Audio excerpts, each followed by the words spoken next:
Qada dan qadarnya Allah itu merupakan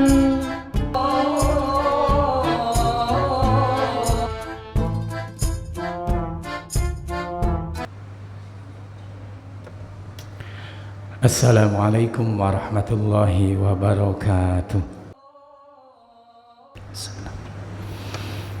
Alhamdulillah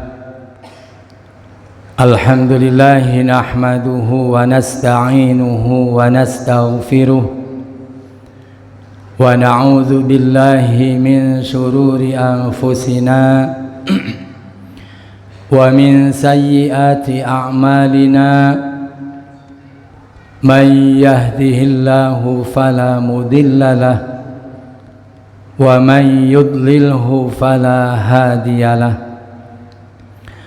Asyhadu an la ilaha illallah wahdahu la syarika lah wa asyhadu anna sayyidana wa nabiyana wa maulana Muhammadan abduhu wa rasuluh.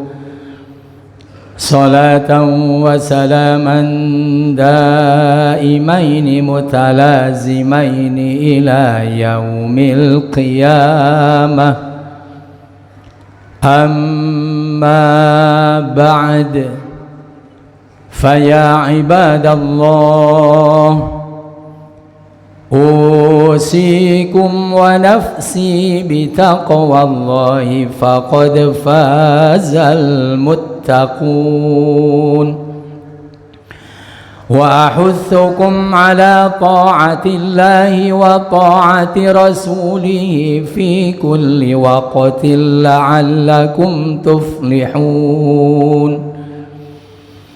فقد قال الله تعالى في كتابه الكريم: أعوذ بالله السميع العليم من الشيطان الرجيم. ما أصابك من حسنة فمن الله وما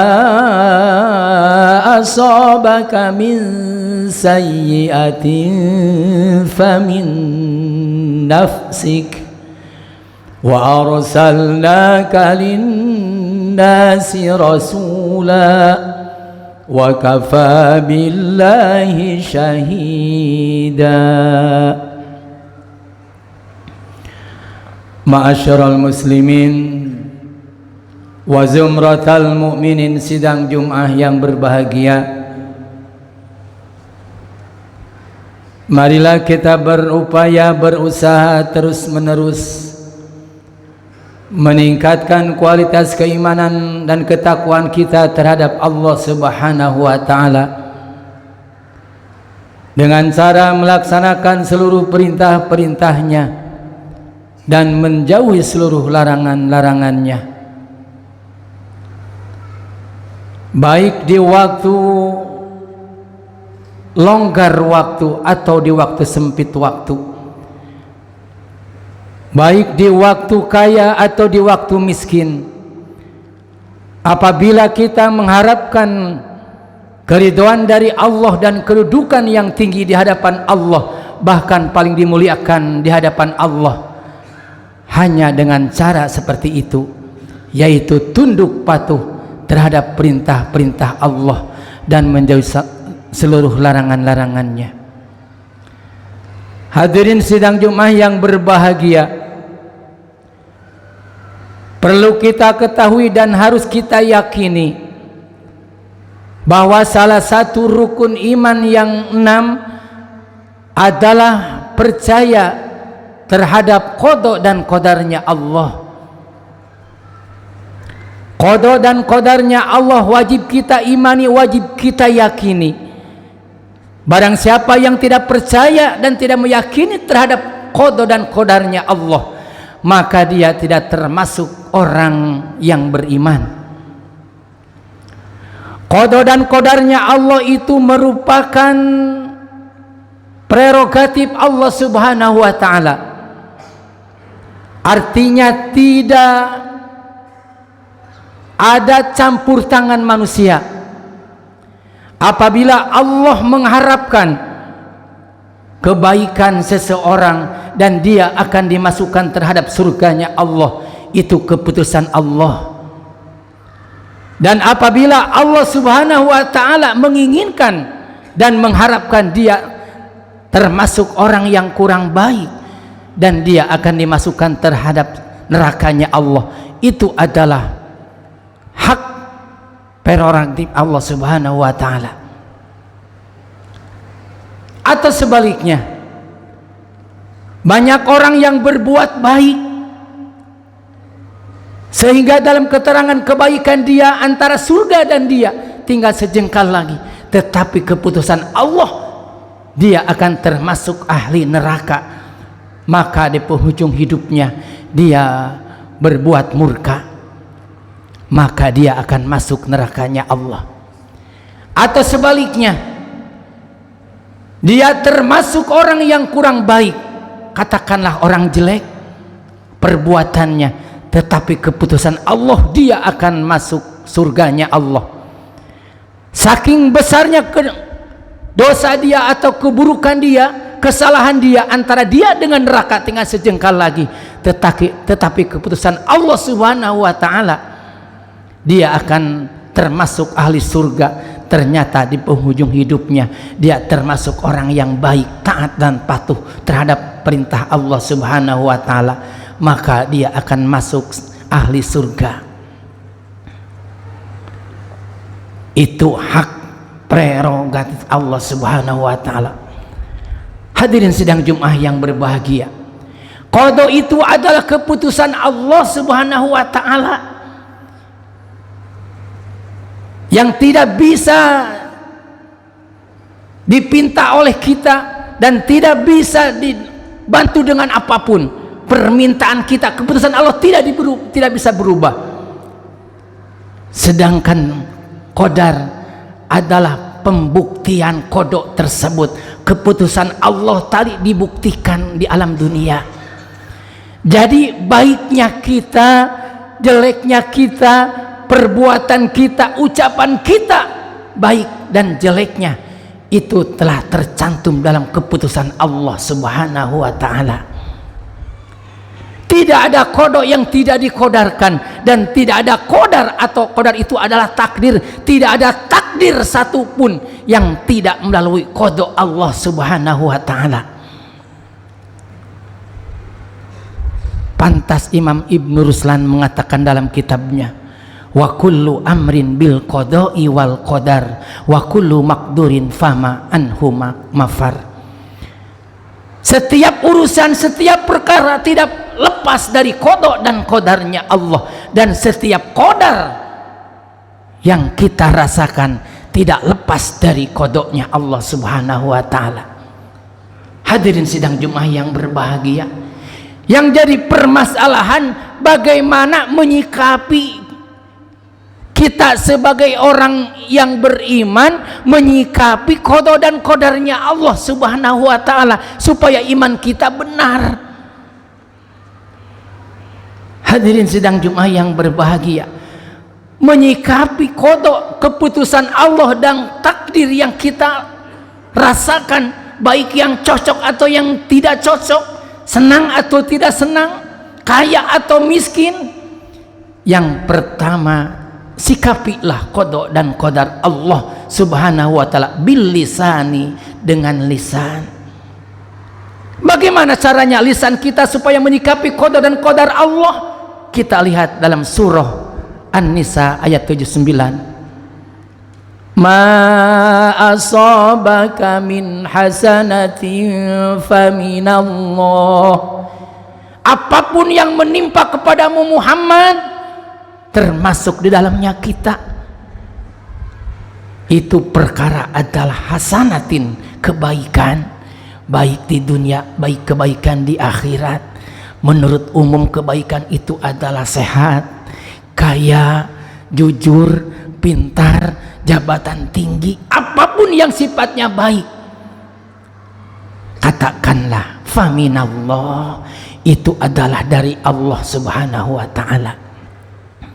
Sedangkan menyikapi qada dan qadar Allah yang tidak sesuai dengan keinginan kita berupa kejelekan, berupa kemiskinan, berupa kebodohan, berupa kemaksiatan, berupa kerusakan, berupa yang tidak sesuai dengan keinginan kita apapun bentuknya.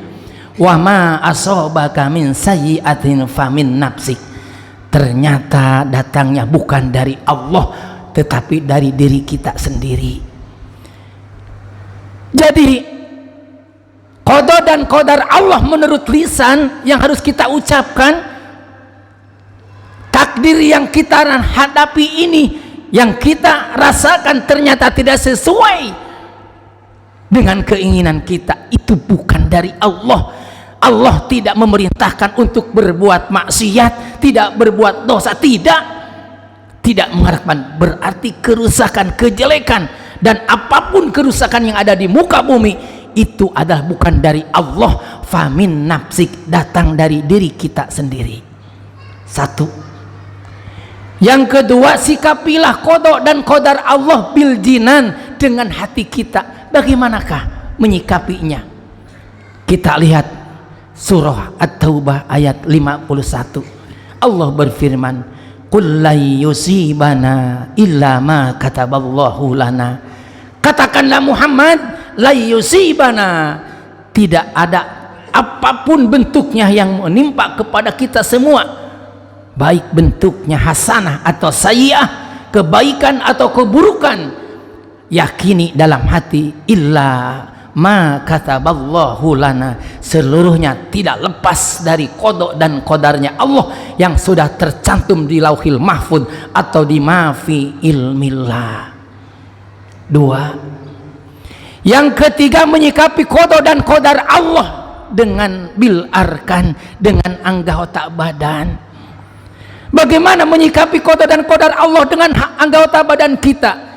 Kita lihat Al-Quranul Karim surah Ar-Ra'd ayat 11. Innallaha la yughayyiru ma biqaum. Allah tidak akan merubah nasib seseorang, Allah tidak akan merubah nasib kaumnya hatta yughayyiru ma bi anfusihim, kecuali dianya yang merubah nasib. Artinya keputusan Allah subhanahu wa ta'ala ternyata bisa dirubah. Qada dan qadar Allah yang mana yang bisa dirubah? Pantas baginda Rasulullah mengatakan, la yuradul qada illa bidu'a, tidak bisa ditolak keputusan kecuali dengan doa. Doa yang mana yang bisa menembus qada Allah? Qada ada dua. Yang pertama qada ma fi ilmillah, yang kedua qada yang ada di Lauhil Mahfuz atau qada yang mugrom dan mu'allaq. Sedangkan yang bisa ditolak, yang bisa kita hadapi dan bisa kita rubah qada Allah, keputusan Allah, yaitu qada yang ada di Lauhil Mahfuz atau qada yang mu'allaq. Sedangkan qada ma fi ilmillah atau qada yang mugrom itu tidak bisa dirubah dengan bentuk apapun. Jadi kita berdoa selama kita masih hidup dan bisa berusaha, dan ayat tadi memerintahkan supaya kita berusaha walaupun sudah ditentukan oleh Allah ahli surga dan ahli nerakanya, tetapi kita diperintahkan oleh Allah harus berikhtiar, berusaha. Innallaha la yughayyiru ma biqaumin hatta yughayyiru ma bi anfusihim. Bagaimanakah caranya supaya kita jadi orang yang baik sehingga termasuk ahli surganya Allah? Hadirin sidang Jumat yang berbahagia, apakah jaminannya? Jaminannya yang pertama, bagi orang yang bisa dan sukses menyikapi qada dan qadar Allah melalui lisan, melalui hati, dan melalui anggota badan tadi, Allah menjanjikan bagi orang-orang yang beriman, yang pertama maka dia pas dan lulus imannya, yang kedua jaminannya ampunan dari Allah dan pahala yang besar, sebagaimana Allah janjikan dalam surah Al-Maidah ayat 9, wa'adallahu allazina amanu wa amilus salihati lahum maghfiratu wa ajrun azim. Allah telah menjanjikan bagi orang-orang yang beriman, salah satunya mengimani qada dan qadarnya Allah, lantas dia berusaha dan terus berusaha dalam kebaikan dan meninggalnya bisa termasuk husnul khotimah, lahum maghfiratun, baginya ampunan dari Allah. Kenapa? Karena dia termasuk amilus sholihat wa ajrun azim, dan pahala yang besar. Itulah yang kita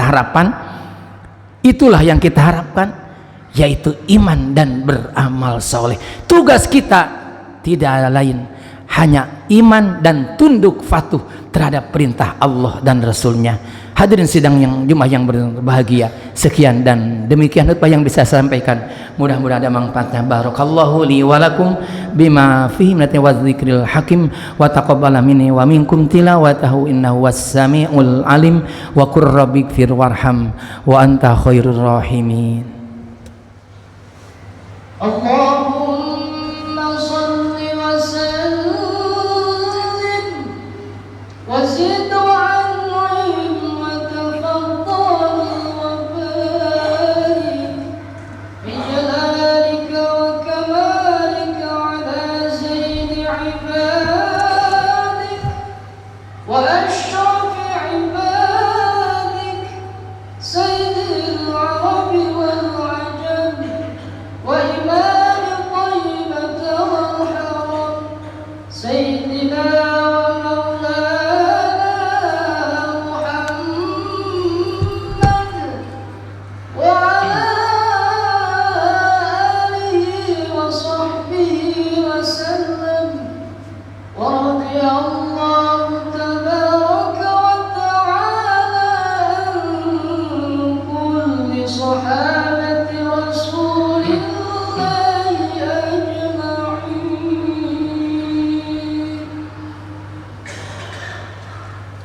Alhamdulillahilladzi hadana ila dinil Islam, wassalatu wassalamu ala khairil anam wa ala alihi wa ashabihil kiram.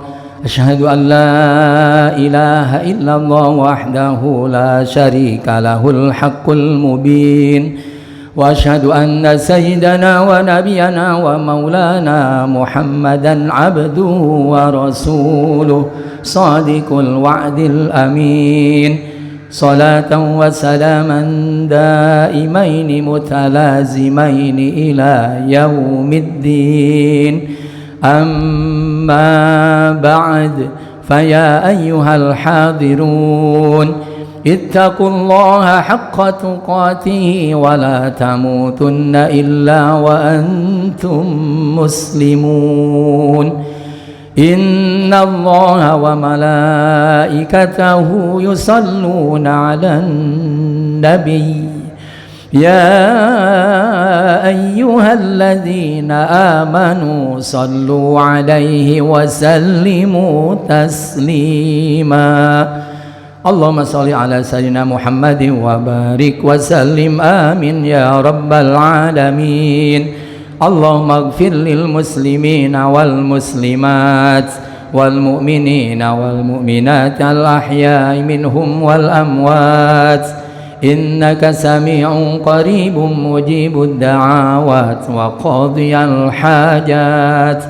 Allahumma inna nas'aluka salamatan wa istiqamatan wa husnul khatimah, wa na'udzu bika min su'il 'aqibati wa su'il khatimah. Allahumma nas'aluka ridhaka wal jannata wa na'udzu bika min sakhatika wan nar. Rabbana atina fid dunya hasanah wa fil akhirati hasanatan wa qina adzaban nar. Ibadallah, innallaha ya'muru bil adli wal ihsani wa ita'i dzil qurba wa yanha 'anil fahsya'i wal munkari wal baghi ya'idzukum la'allakum tadhakkarun. Fadhkurullaha wa yahdikum wa la dzikrullahi akbar. Astaghfirullah li wa lakum. Aqimus shalah. Allah